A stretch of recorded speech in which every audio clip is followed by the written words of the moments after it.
आज की वीडियो में हम ये सीखेंगे कि एडोब आफ्टर इफेक्ट में स्टिल इमेजेस को किस तरह से एनिमेट किया जाता है। इमेज को कंपोजिशन पैनल पर ड्रैग करें। इमेज के बिल्कुल साथ ये ड्रॉप डाउन एरो है, यहाँ पर क्लिक करें। उसके बाद ये ट्रांसफॉर्मर का बटन है, यहाँ पे क्लिक करें।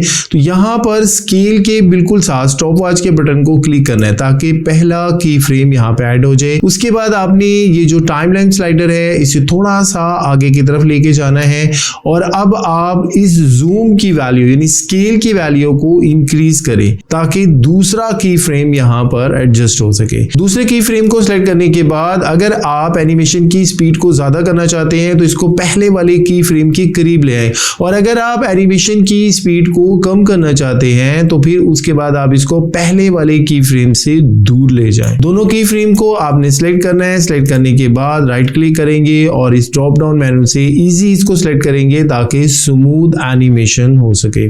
अगर आप चाहते हैं कि एनिमेशन की स्पीड बहुत ज्यादा हो, तेजी के साथ एनिमेशन हो, तो दोनों की फ्रेम का फासला आपने कम कर देना है, और अगर आप ये चाहते हैं ये एनिमेशन स्लो हो तो फिर दोनों की फ्रेम के फासले को आपने ज्यादा कर देना है। एडोब आफ्टर इफेक्ट में स्टिल फोटोज को एनिमेट करने का दूसरा तरीका स्लो पैन है। इमेज को कंपोजिशन पैनल पे ड्रैग करें। इस इमेज के बिल्कुल साथ ड्रॉप डाउन एरो है, यहाँ पे क्लिक करना है। उसके बाद ट्रांसफॉर्मर के साथ जो ड्रॉप डाउन एरो है यहाँ पर आपने इसको क्लिक करना है। यहाँ पर ये जो स्केल है इसकी वैल्यू को तकरीबन हम 140 तक एडजस्ट करते हैं। उसके बाद ये जो पोजीशन है, पोजीशन की वैल्यू को हमने राइट साइड पे एक्स एक्सिस को जो है वो ड्रैग करना है, और उसके बाद ये जो पोजीशन के साथ स्टॉप वॉच है इस पे क्लिक करना है ताकि पहला की फ्रेम लग सके।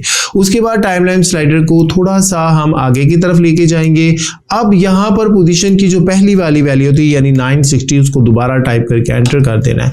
तो इस तरह से ये स्लो पैन की एनिमेशन यहाँ पर रेडी हो जाएगी। दूसरे की फ्रेम को सिलेक्ट करें, और अगर आप चाहते हैं कि एनिमेशन की स्पीड तेज हो तो फिर आप इसको पहले वाले की फ्रेम के करीब ले आए, और अगर आप चाहते हैं कि एनिमेशन जो है वो स्लो हो, उसकी स्पीड कम हो, तो फिर आप इस दूसरे वाले की फ्रेम को पहले वाले की फ्रेम से फासले पर ले आए। दोनों की फ्रेम को सिलेक्ट करें। सिलेक्ट करने के बाद राइट क्लिक करें और पॉपअप मेनू में से इजी इसको सिलेक्ट करें ताकि स्मूथ एनिमेशन हो सके।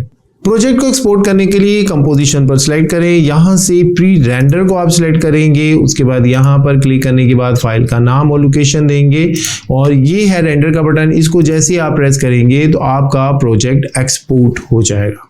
वीडियो एडिटिंग के बारे में इसी तरह की मुफीद टिप्स एंड ट्रिप के लिए अब्दुल्ला ग्राफिक यूट्यूब चैनल को सब्सक्राइब कीजिएगा। हमारी वीडियो को लाइक और शेयर कीजिएगा। अपना बहुत ख्याल रखिएगा। अस्सलाम वालेकुम।